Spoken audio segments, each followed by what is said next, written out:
You're listening to That Home Loan Hub. I'm Zibuni Solimova, here to make home loans and property investing simple, smart and stress-free. Let's get you closer to your property dreams. Hello and welcome. Today I've got Kimi with me. Hello, Kimi. Hi, Zibuniso. Good to see you. So, Kimi, today you're coming in as an agent from Harcourts. And we're going to talk about what's happening in the real estate market and what do you see out there, and any tips for our buyers in this current environment. But before we dive in, Kimi, 5 seconds of fame or even more. Introduce yourself and tell us where you're from and what you do. Excellent. Thank you, Zibuniso. I'm so excited to be here today with you. So my name is Kim Tasker and I'm an agent with Team Vida, Harcourts in Paraparaumu. And I am 1 year into my real estate journey here in New Zealand. I was doing real estate in Central America, in Nicaragua, with an American company before I pursued it here on my return back to New Zealand. So, 5 seconds of fame. I love it. So a real estate agent was a real international experience. That's fabulous. I don't think you can get better than that. So that's amazing. What brought you back to New Zealand? Well, what took you away first and what brought you back? Yeah, fabulous question. Big OE, heading off overseas with my husband, meeting family in London. And then from London, we had opportunities to move on to Morocco and then onto a yacht. And that yacht took us to Rhode Island in Massachusetts in America, where we lived for 6 months in Martha's Vineyard, pursued my career, my passion, which is another tangent that we'll loop back to. That took us to Nicaragua, Central America. And while we were in Central America, we were property managers of a boutique resort, which was in a very well-known Nicaraguan surf spot on the Colorado coast of Hacienda Iguana. So Hacienda Iguana is a private community, and that community there is owned by a lot of expats from Miami and California, Newport, California. And so we were right in the hub of this hustling vibe in a gated community with expat investors on an amazing surf spot area. Oh my gosh, living the dream. Living the dream. And we lived there for 8 years. Wow. And that's where my other passion, which is the health and wellbeing side, and the real estate collided. Uh-huh. So I'm just literally living in my community and people saying, I would love to live here too. How do we invest here? And it just became very organic, actually. Yeah. And then from there and over the years that we were living, the networking, and I just absolutely loved it. It was just natural, just my passion, enjoyed it, loved all the properties, loved sharing lifestyle really with everybody that was visiting. Come to 2018 in Nicaragua, which has very strong ties with America, United States, it had some political crisis. It had a political crisis. And the political crisis actually caused us and lots of other expats who'd set up their lives. Remember, we'd been living there for 8 years. Yeah. We had investment properties, running a very, very exclusive boutique resort with clientele from all over. Everything came to a standstill. Wow. So within a very short space of time, they had in Nicaragua what was called the Mother's Day massacres. A lot of this was all around the internet, and Nicaragua is a socialist country. Mm-hmm. And now with the internet and students who go to America, they're so open to the world and seeing what the world's like with the internet. So they're against the local government. The government that had been putting itself in power for many, many years. But now these university students are so savvy, so educated, and they're so connected to the international world. They start to uprise. Uh-huh. And with that uprising, they protested. Mm-hmm. And there was retaliation, and there was the Mother's Day shootings. Oof. And those shootings were the catalyst for the American government to literally cut down borders. Yeah. And all the tourists that were coming, years and years coming to stay, they all just stopped. So us as expats, within a space of 2 years, we had to decide what we were doing. We got so tense at one point that we had a boat ready to come from Costa Rica to help a group of expat families put their families and dogs and cats on a boat, not just a rickety old boat, to go to Costa Rica because we couldn't leave the country through the borders. Wow. So within a space of a year, we decided actually we need to pursue other areas and we will return to Nicaragua one day. We ended up moving to Indonesia and took a very similar opportunity that we had created in Nicaragua, managing a high-end boutique wellness resort in a small island called Muratai Island, which is down from the Philippines. Oh. We were this close to home. My home is West Australia, Perth, but my husband's home's here in New Zealand in Kapiti Coast. And we were this close and I was like, actually our son, he's almost 5. I feel like we should go home. We should be closer to our family. And then we come home 2019, not just for a visit.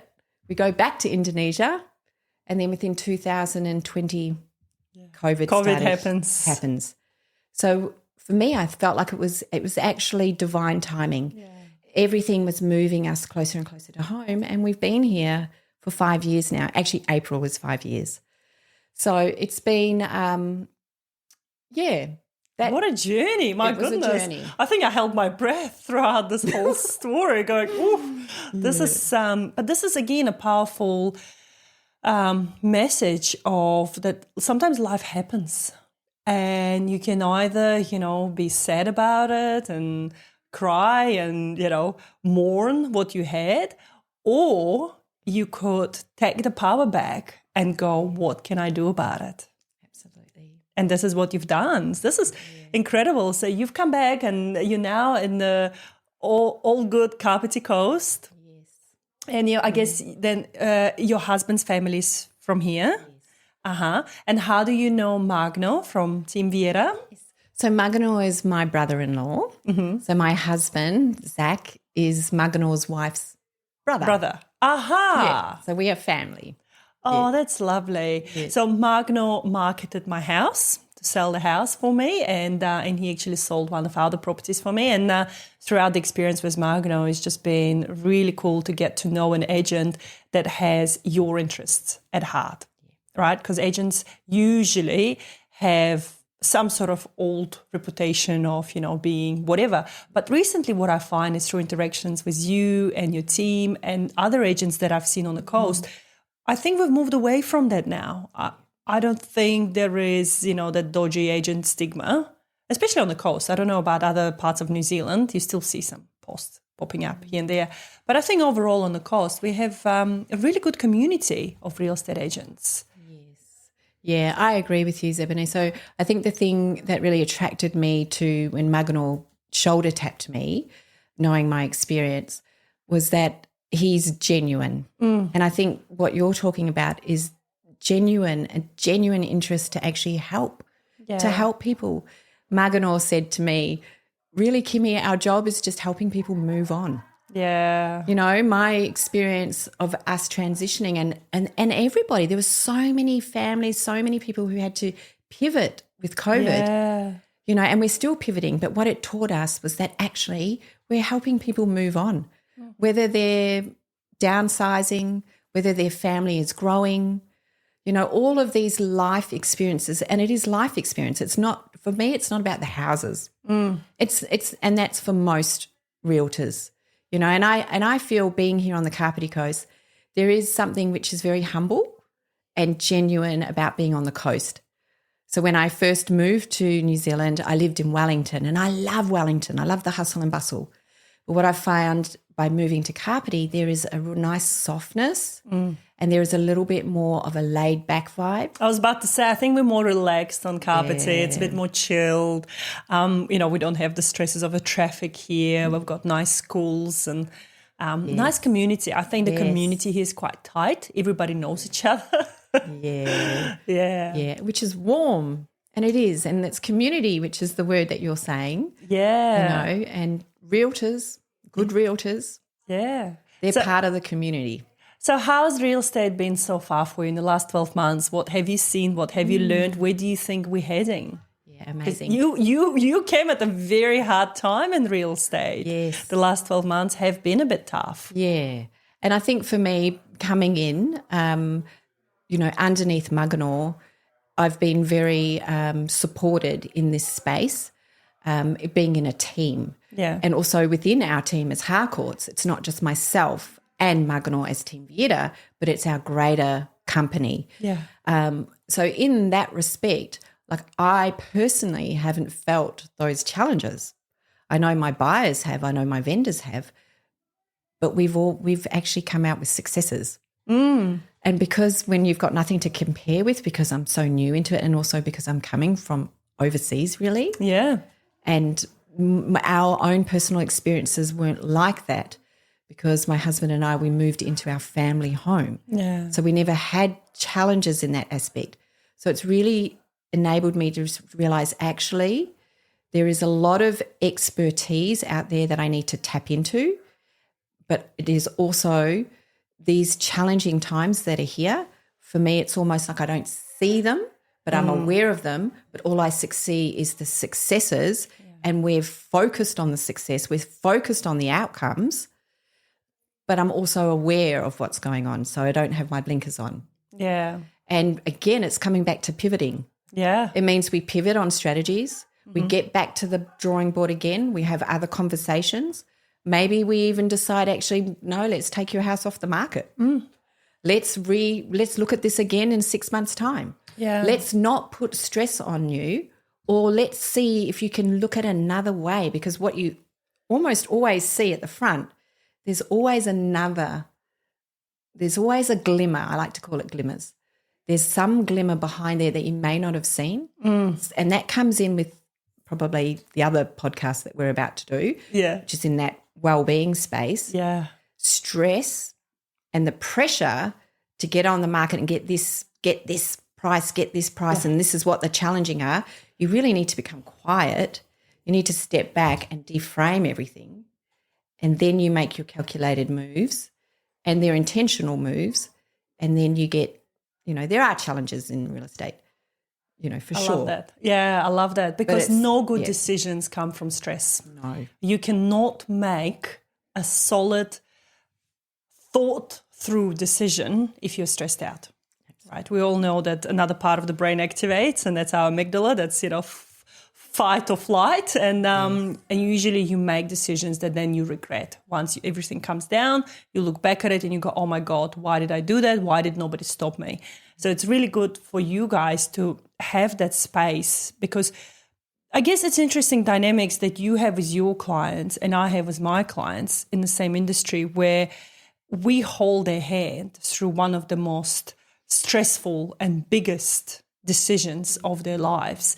For you, whether it's a family that's attached to the house and they're selling the house and they don't really want to do this, but they have to because of X, Y, Z. And then on the other hand, you've got a buyer that really excited to buy, for instance, but really nervous. And that's where I come in the puzzle on their other end with the buyer and holding the buyer's hand and making sure, that the whole puzzle just gets together and all the pieces fall where they're meant to be. At the moment, what do you see out there in terms of buyers, and what sort of tips would you have for buyers? Yes, well, definitely pre-approved financing, have a great financial advisor, and have an idea of what you're looking for, but try not to limit yourself in some. If you can keep your mind open to consider opportunities within properties, especially if you are a first home owner, that you could develop or explore, so not really lower your expectations, but don't always just take everything as face value. Give yourself some time to sit and to have a look at the property, have a look at all the variables around which make it so appealing. Distance to school, those things, have them on the top of your list, but don't always put everything into two baskets. So in a way, again, it's about being able to pivot. Yeah, needs and wants. Yeah, needs right? and wants. Yeah, and I think that's what we're finding. We're finding some buyers that we're working with them for a very long time. Yeah. And that is a hurdle. Yeah. And there are definitely specific needs. But I think as well, just, Peel back on wants Yeah. sometimes. Yeah. What I find interesting, like when I was buying my first home, I just had to buy what I could afford at the time. So I didn't need to pay rent because my rent was pretty much the same as the mortgage payment.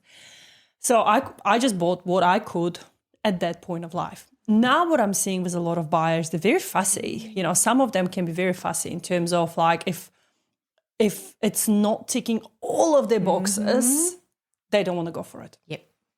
And I don't know whether it's the social media, where we constantly, exposed to watching videos of our friends buying these brand new houses and brand new cars and living a lifestyle, and you just want to keep up with the Joneses. So I don't know. What do you? Yeah, absolutely, Zebani. So you've articulated it so beautifully.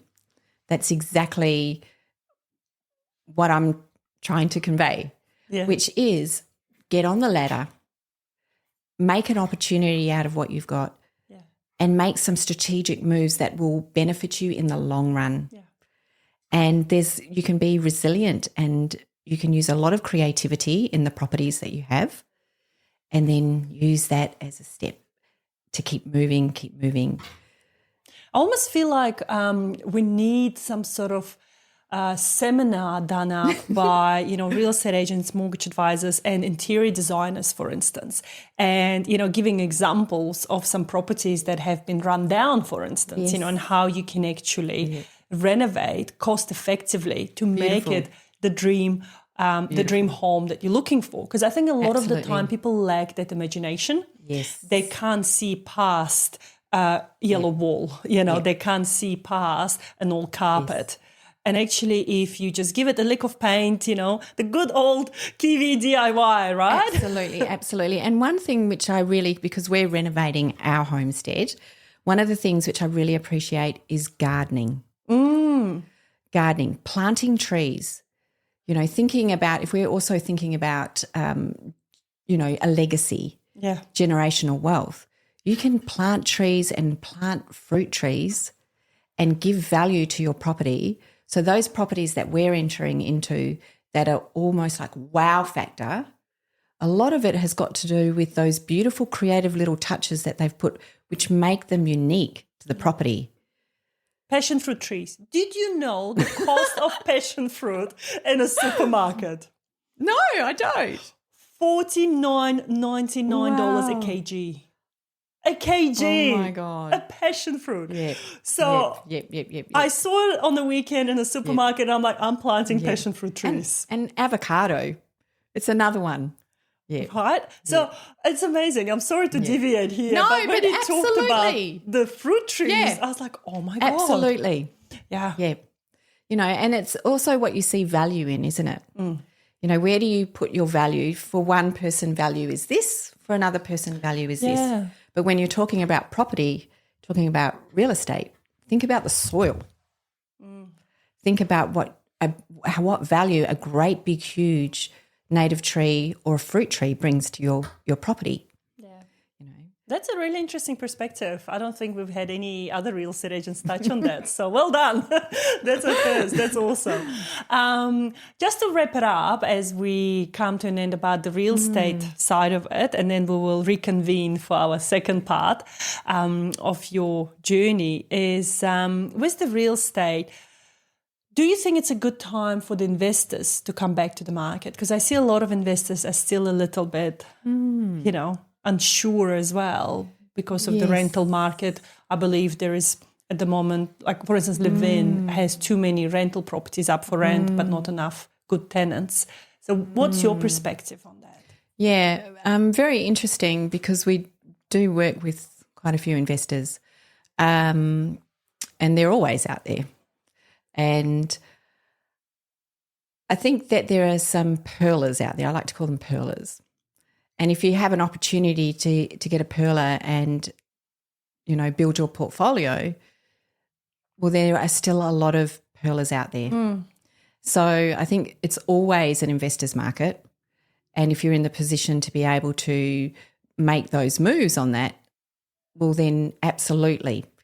and again, it's about keeping your eyes open and looking in unexpected places and spaces. The networks, the communication that you have, and then you see those pearlers come out. I have a story about a property in Taihape, looking again, wants and needs, and just seeing what is around in the area. So what businesses are opening up over here?